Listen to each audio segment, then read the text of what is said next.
Une carte mère, c'est quoi?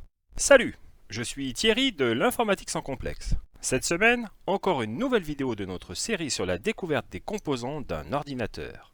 Nouveau composant essentiel de notre série, la carte mère. À quoi sert-elle? Comment fonctionne-t-elle? Découvrons-le maintenant. Dans les précédentes vidéos, nous avons déjà vu le processeur, la mémoire vive ou encore le disque dur. Tout ça c'est bien, mais comment relie-t-on ces composants entre eux? Eh bien c'est le rôle de la carte mère. Concrètement, c'est un gros circuit imprimé que l'on peut comparer au squelette de ton ordinateur.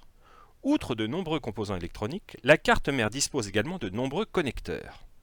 Grâce à elle, le processeur peut utiliser la mémoire vive, le disque dur ou encore des cartes d'extension.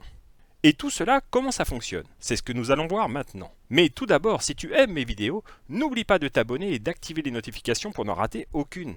Et clique sur le pouce bleu pour m'encourager. La carte mère est donc composée de nombreux connecteurs. Tout d'abord, un connecteur pour le processeur. On parlera généralement de socket. Bien entendu, le connecteur va dépendre du constructeur du processeur, Intel ou AMD en général, mais aussi de son type. Viennent ensuite les connecteurs pour la mémoire. On parlera là de slot mémoire.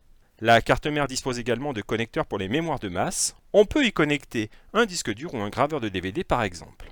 Des connecteurs permettent de rajouter des cartes d'extension. On parle de carte fille par opposition à carte mère. Il existe des connecteurs plus ou moins rapides, PCI ou PCI Express, suivant les besoins. Et enfin, on trouve sur la carte mère de nombreux connecteurs pour des périphériques externes. Port USB pour un clavier, une souris ou plein d'autres appareils, ou par exemple un port HDMI pour le moniteur. Pour fonctionner, une carte mère dispose de divers composants électroniques. Parmi ces composants, on trouve un composant dont le rôle est de fournir le signal d'horloge à tout le système. Cette horloge sert à cadencer le processeur et la mémoire vive par exemple. Autre composant important de la carte mère, les chipsets. Ils sont divisés en deux parties.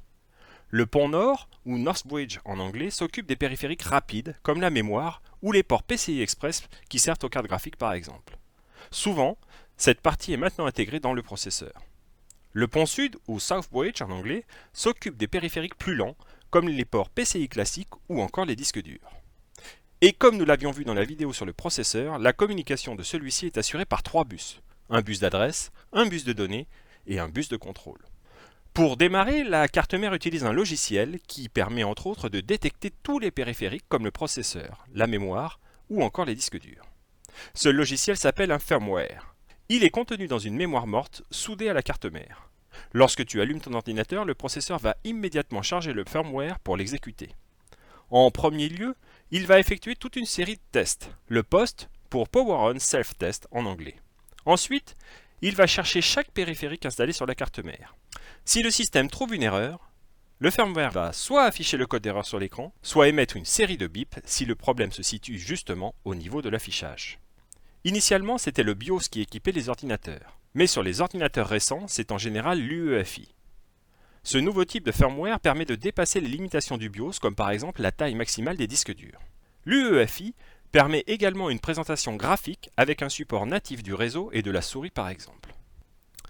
Pour s'adapter aux différents formats de boîtiers d'ordinateur, les cartes mères existent en de nombreux formats.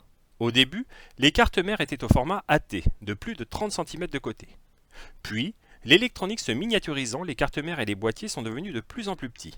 On trouve maintenant des cartes mères au format Pico ITX qui font moins de 10 cm. Et dans les ordinateurs portables, les cartes mères n'ont pas vraiment de format standard. Chaque constructeur réalise une carte pour qu'elle colle aux dimensions du PC. Et d'ailleurs, elles sont souvent d'une forme très biscornue. Voilà, tu en sais un peu plus sur la carte mère de ton ordinateur.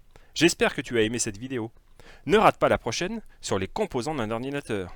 Et n'hésite pas à partager tes connaissances et à me faire tes retours dans les commentaires. A très vite pour une nouvelle vidéo sur une question informatique en moins de 3 minutes.